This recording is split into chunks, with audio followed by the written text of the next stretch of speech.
Libra, this is your astrology for April 2016. Thank you for joining me. It's really nice to be with you. On the 1st of April, Pluto and your moon are in Capricorn in your 4th house.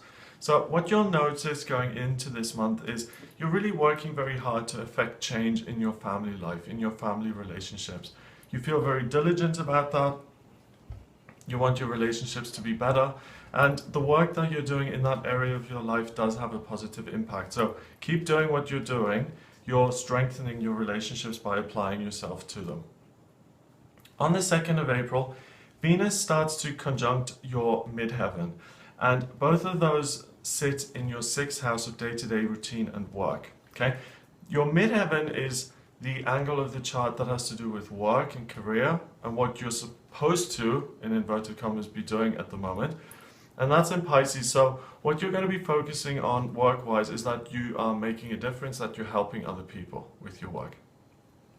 Venus is the planet of love and beauty, and that in Pisces is very giving, it's very nurturing, it's very much about I want to heal, I want to give someone my love so that they feel better.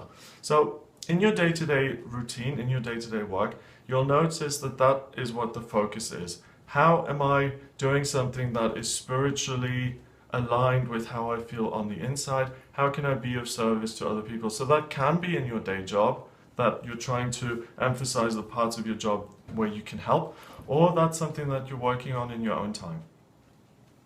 Chiron is also in that sector of your chart, so is the south node of the moon and Neptune. So Chiron is an asteroid that represents the part of the chart that is often very difficult until you align yourself with it and transform it so it can become a strength. That in Pisces means that you're very interested in empathizing with people and working with them and helping them, and that's really what the goal is at the moment. That's what the aspiration is. Part of this has to do with a karmic connection, that in a past life you had the experience of needing help, needing someone to support you, and now you're in a position where you're actually doing that. And at the beginning of the month, that's what the focus is on. It gets stronger from the 2nd of April through until the 4th, because the moon now joins all of this energy in your 6th house, and the moon is what really feels natural and what really comes easily and comfortably. Again, it's in Pisces. It's about being there for other people, healing other people, and that's how you really get a sense of optimism and enthusiasm if other people are involved. Okay, so just be aware that at the beginning of April, you're going to be very much focused on that side of things. If what you're doing has a positive impact on someone else, you're going to feel like it's creating a lot of meaning, it's worthwhile, it's good. If it doesn't, you're not going to be so satisfied with it. On the 6th of April, the energy really shifts. 2 of your personal planets, Mercury and Venus, change signs. And these are the planets that are most personal to you, and when they make a change, then it feels to you as a person that you have to shift gears a little bit. The first thing is that Mercury goes into Taurus in your 8th house, and you're going to be much more focused now on communicating in a practical way that again has an impact on other people and that makes a contribution, a positive contribution. Venus in Aries is in your 7th, and what you're really going to be focused on there is really taking charge of your relationships and really getting them to where you want to be. So it's kind of for you, it's kind of a contradiction here in your chart. Because on one hand, you're really going to just want to help people and be of service. On the other hand, you really want to lead.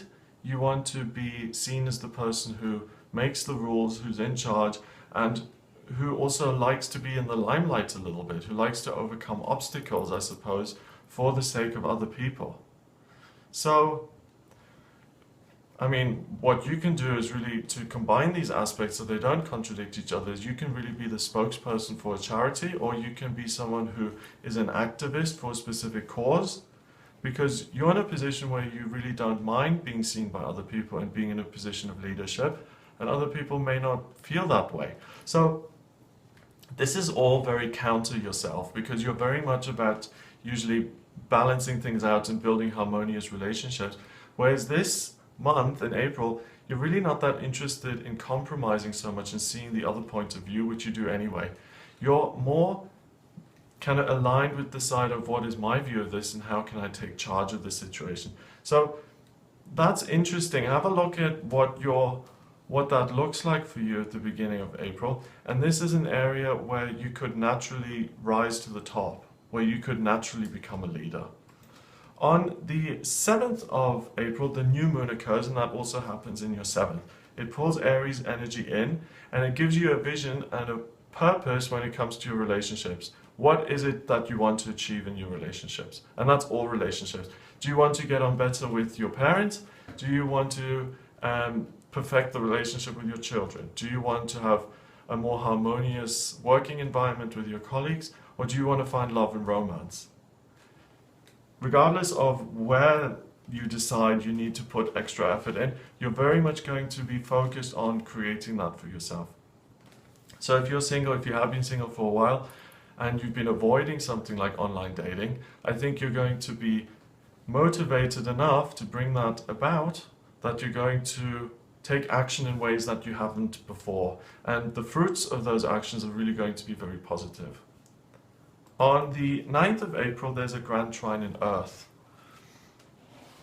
This connects your moon in your 8th, Jupiter in the 12th, and your Pluto in your 4th.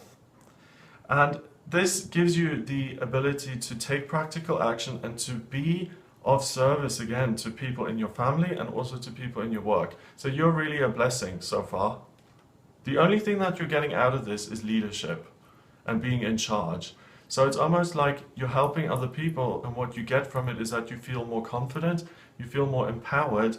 But really, ultimately, if you look at this objectively, regardless of how you feel, is you're kind of an earth angel in the lives of other people this month, especially in the first week here.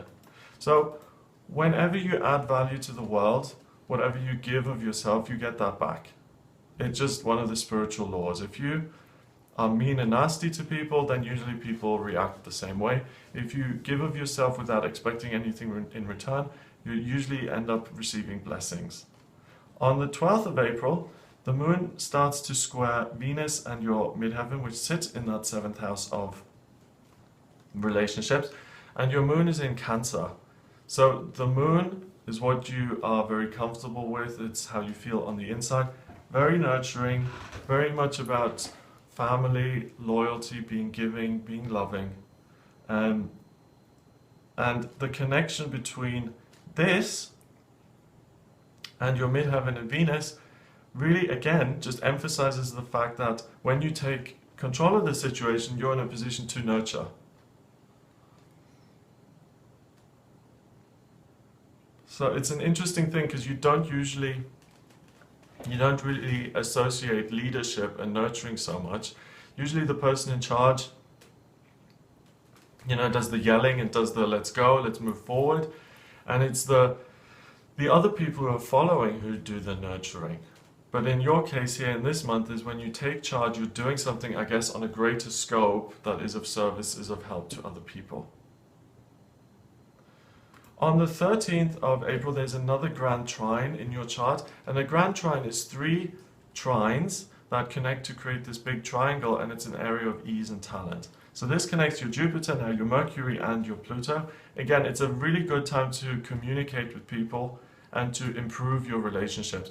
So you get a 10 out of 10 for relationships, family relationships, and romantic relationships this month, okay? It's all about applying yourself to make those relationships good and to make them solid. I don't get very much so far in terms of career and finance. If you're looking at getting a promotion, I don't think that's where your biggest luck factor is. I don't get so much in terms of spirituality. You're naturally doing something which feels right to you, so you are in touch with yourself. I don't get much for education, for instance. So really focus on your relationships. If you struggle with your relationships, friendships, family, romance, this is really a wonderful time for you to amend those, and by putting work in so you can have what you're looking for. On the 14th, the moon sesqui squares Saturn, and Saturn is in your 3rd house. And this is interesting because you have a desire to communicate and a desire to move forward with your life, but you also are you're scrutinizing your path forward, how you're progressing in your life, what it is you're doing. And now the moon connects with that and kind of says, hang on, if it feels comfortable, if you're working at being there for someone else, then it's right. If it's just about yourself, if it's selfishness, then it's not right. So you've got a kind of quality control mechanism, and it's almost like you're being directed, you know. And there's, you know, when it feels that way, there's always something else going on. So you're being directed because you're the only person who can help other people and who can do it the way you're doing it. And that's why you're being placed in that situation. There are two grand trines occurring on the 15th. One is in Earth, which I've already talked about, and the other one is in Fire. And the grand trine in Fire connects your Moon in Leo, your midheaven in Aries in your 7th house, and your Saturn in Sagittarius in your 3rd house. And this is an eventful day where now all of this helping, this nurturing, kind of comes back to you and gives you a real gift, and one of your hopes and dreams when it comes to your working life becomes realized. So whether that's a realization that, oh yes, this is what I'm supposed to be doing, I'm supposed to be helping people, whether it's like that, or whether it's, thank you for being so supportive to me this month, I am looking for someone, I'd like to hire you in my company and give you this salary, ABC. Regardless of what it is, the first 14 days are really about you giving, and then on the 15th you get something back, and it's going to feel massively exciting to you. It'll be a real opportunity. It'll be like a hope and dream that you've been looking for ages. Chiron opposes the North Node on the 16th of April. And this feels a little bit more difficult to you, the 16th, because you'll be reminded of a past situation which hasn't worked out for you and which is going to make you lose the wind in your sails a little bit. I think you might feel like you're faltering and you've run out of steam, and that sense of self-belief goes poof on this day. So do that for yourself.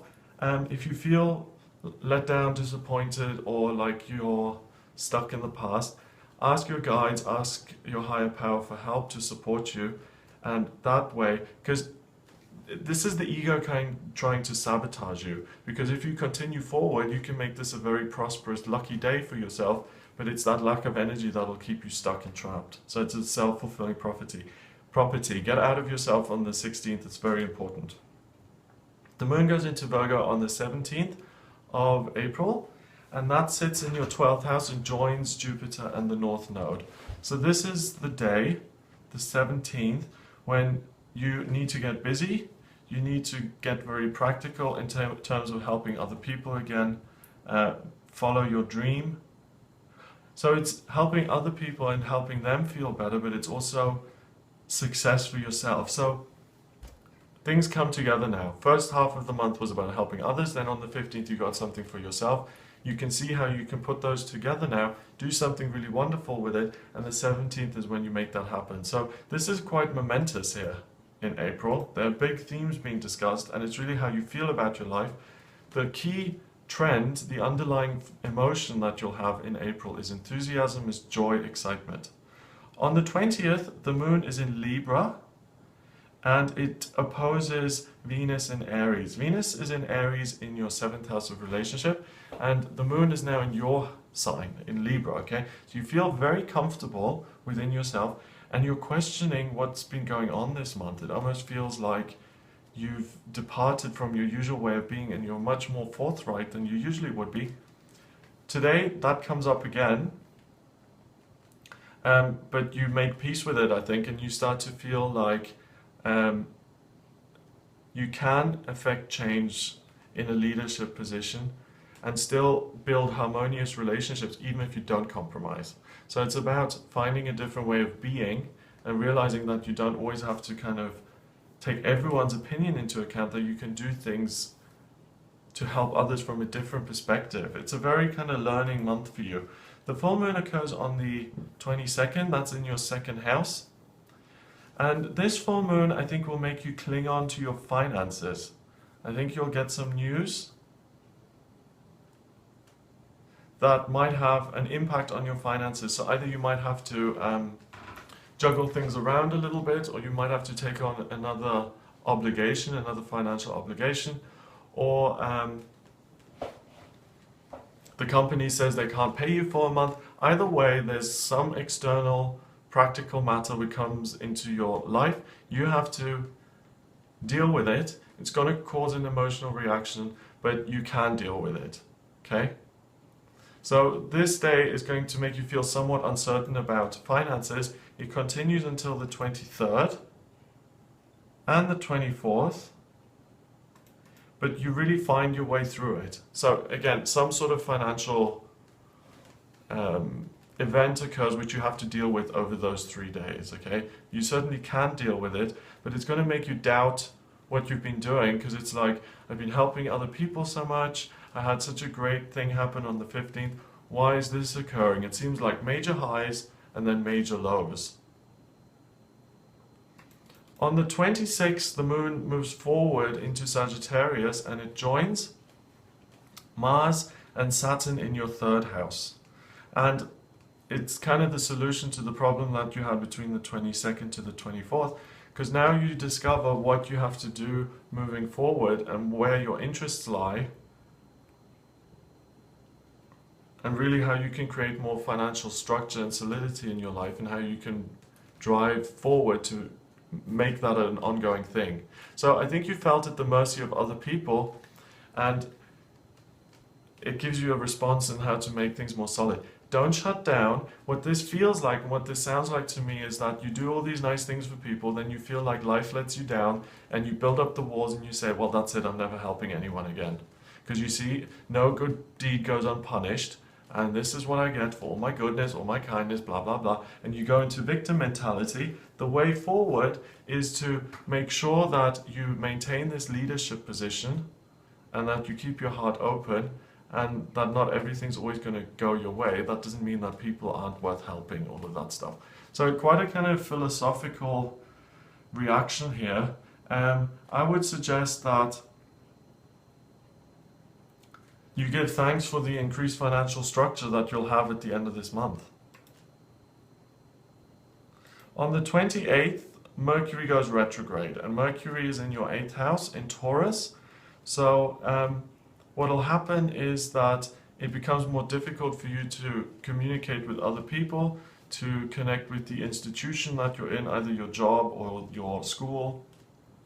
And then you start to feel a little bit like you're going your own way and other people drop away a little bit. So the focus becomes more Aries again, and you're focusing on your own path forward and what you can do for yourself. On the 29th of April, the moon squares Venus. And Venus is still in Aries in your 7th. And it's all month, it's kind of hovered around the midheaven. So what is it that you love has been a question. And also, what is it that puts me in a position of power that I love? And you've been really exploring those themes in your life. And now on the 29th, the moon in Aquarius gives you an idea of bringing more love into your relationships, into your day-to-day life, into every aspect of your life, your relationships, your work, your family, all of that stuff. And you have an idea to make things better for people. So it's weird. It's like, yeah, you're this angel popping in and out of other people's lives and really adding a lot. And for yourself, you have real highs and lows in between that. So there's a lesson in that, and make sure you pay attention to that, whether it makes a difference whether you're in a good place or not. It's very personal, this, and ultimately some of you are going to put that wall up and say, I'm not helping anyone anymore, and some people are going to feel more liberated and say, even if things aren't always perfect in my life, I can still always help. And you're going to extend yourself even further. Extending yourself further is the better lesson to take from all of this, from this month, than closing down. Because when you close down, you isolate yourself and your life gets smaller and more impoverished. On the 30th of April, Venus goes into Taurus in your 2nd house. And the kind of turmoil, the ups and downs of this month stabilize at the end of April, and you move into May on a much more solid footing. Especially when it comes to work, you'll know much more where you're at, what you're doing, which direction you're going, and so on. So I hope that's giving you some ideas of what you'll be working with. If you'd like a private reading with me about your work or your relationships or anything else, please get in touch via my website. It's gregoryscott.com. Click on the readings tab and you'll see the types of readings that I offer. Please remember to subscribe to the channel and I'll be with you next month.